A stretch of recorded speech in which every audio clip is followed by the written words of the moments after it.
I never thought the woman I adored with all my heart would one day sit across from me and say she didn't want to be my wife anymore.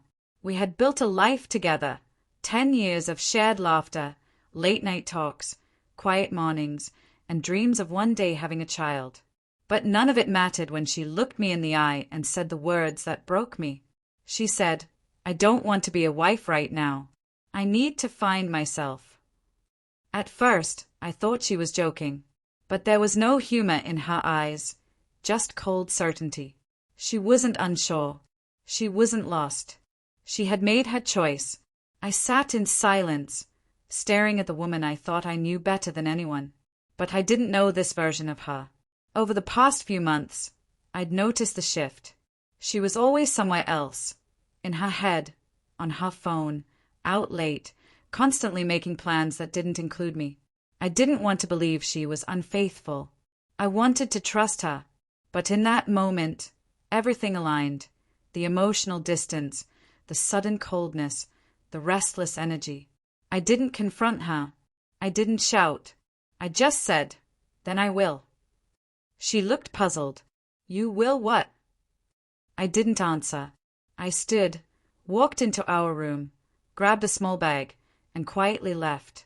No door slams, no anger, just silence, because I knew in my soul this was the end. I crashed at my brother's place, told him I needed space. He didn't ask questions. I spent the next few days breathing, letting the pain settle, trying to make sense of how the life I built collapsed in an evening. After a week, I went back, not to fix us, but to collect what was mine and start over. She was home. Her face told me everything. Guilt, regret, shock. "You came back," she said softly. I nodded. "Just to get my things." She tried to explain. Said she was sorry for hurting me, that she felt lost, that it wasn't about another person. But I wasn't that naive anymore. I looked her straight in the eyes and said, "You don't want to be a wife? That's fine. But I'm not going to be the man you come back to when you've finished finding yourself." That stunned her. She thought I'd fight, beg, plead. But I was done. I didn't want a relationship that someone could walk away from so easily.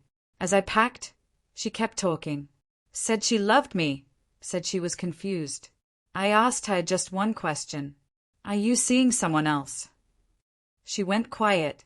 That silence was all the confirmation I needed. I didn't say a word, just zipped my suitcase and told her, "I hope you find what you're looking for, but I won't be here when you do." I moved into a one-bedroom apartment on the other side of town. It wasn't much, but it was mine. Rebuilding wasn't easy. Some nights, memories haunted me. Some nights, I cried.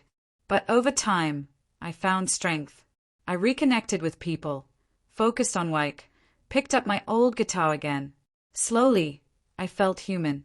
I also realized how much of myself I had lost trying to hold a marriage together with someone already halfway out the door. Then, 2 months later, she called. Said she wanted to meet. I agreed, more out of curiosity than hope. We met at a quiet cafe. She looked drained, not just tired, but spiritually worn down. She admitted the truth. There was someone else. "It felt exciting at first," she said, "but it wasn't love. It was a mistake." She wanted me back. I listened, but my heart didn't flinch. I asked, "What did you expect me to do while you were out finding yourself? Wait like nothing happened?" She had no answer. I told her I forgave her, not for her, but so I could move on. But I couldn't go back. That part of me was gone. She cried. I didn't. I had no tears left. I stood, paid the bill, and said, "Take care." Then I left, just like before. Only this time, I didn't look back. This time, it was final. Months passed. I met someone new. She was calm, honest, and made me feel seen. She'd been hurt too, so she understood my scars. But more importantly, she understood commitment. I didn't rush, but love came naturally. No drama, no confusion, just peace. Looking back, I'm grateful my wife said what she did. It shattered me, yes, but it also set me free. It forced me to find strength I didn't know I had. The pain led to healing. The end led to a beginning. So when I hear someone say they are trying to find themselves, I just smile. Because I found myself too, when I finally stopped chasing someone who was already gone.